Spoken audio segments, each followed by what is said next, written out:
Are we filming? Yes, we are. So just a quick mail time.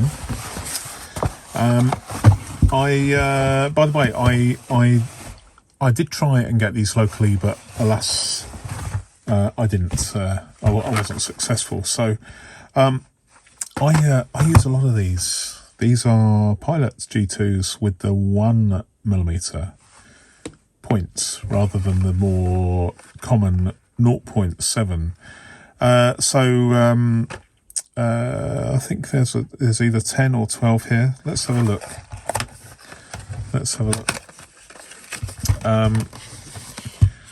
1, 2, 3, 4, 5, 6, 7, 8, 9, 10, 11, 12. Okay, so 12. And this is the pen that I've probably used more than any other, with the exception of probably the Pilot V7. I love these because, and I'm going to do a video explaining my philosophy about the Pilot G2, particularly with regards to using paper that is not fountain pen friendly. But I'll explain all as to why I think this is the best pen if you are using fountain pen angry paper. So they'll probably last me quite a while. The other thing I bought, well, the second of third, are these Silvine. I believe they're British made, and it does say British made. Let's zoom in. So let me just cut these because I want to show you these. This isn't a review per se, but I just these fill me with a certain amount of nostalgia because when I was a kid in the 70s, in the early 70s, this is the notebook that I had in the top pocket of my Parker. A Parker is kind of a jacket, a warm winter coat with a fur hood. Very, very common. I suppose it was the fashion, wasn't it, amongst kids in those days. So we're talking 50 years ago. This is the thing. Let me zoom out. 50 years ago, I was using one of these, and you can get them either stapled like these or the more expensive hand sewn version. And I'm not going to test the paper, but it is very much a working tool for writing notes. But this has a bit of history here. It's amazing to see I'm pretty sure that they're made in the same factory, but can't be absolutely sure about that. But I thought I would buy a pack of 3 of these. And I haven't seen them in my local W.H. Smith store. So I thought I'd have some of those, and they will be tested relentlessly very soon.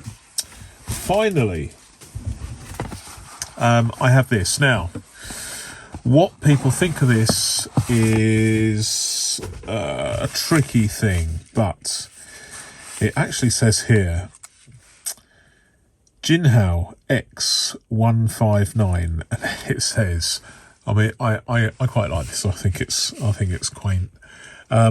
Big size writing pen. Now,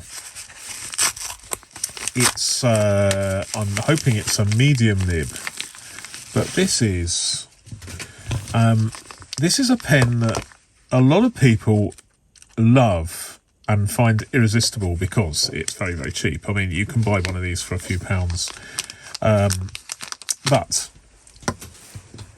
No names, no pat drill, but as some of you are aware, this is kind of a, I don't know whether you would call it an homage or a fake, but it is very, very similar to the I'm not even going to mention the model, but this is very, very similar to a well-known and very expensive pen. And I'm not going to ink this up yet, because this is going to become part of my fleet of pens for testing on Thursdays, ink and paper days. But what I like about it is the fact that every man and his dog has got one of these, or at least they've been banging on about it. So I thought, do you know what? I'm going to get one, and hopefully there is a converter in here. Yes, there is. So there we go. So this one is made of plastic. There used to be a metal one, or maybe you can still get the metal one, which weighed twice as much as this, but it's weighty enough. I mean, I'm looking forward to using this in anger. So we will see. But it is the Jinhao X159, which comes very, very highly rated. Let me see if it did have, or does have. I'm just going to use my magnifying glass and have a look at the nib. It is a medium. Yes, that's what I ordered, a medium. So it'd be interesting to see how this pans out. Some people say that it's a lovely writer, but we'll see. So this is the Jinhao X. The X denotes the plastic version of the rather than the metal. But I'm looking forward to this. So thanks very much for watching. Until my next video, goodbye.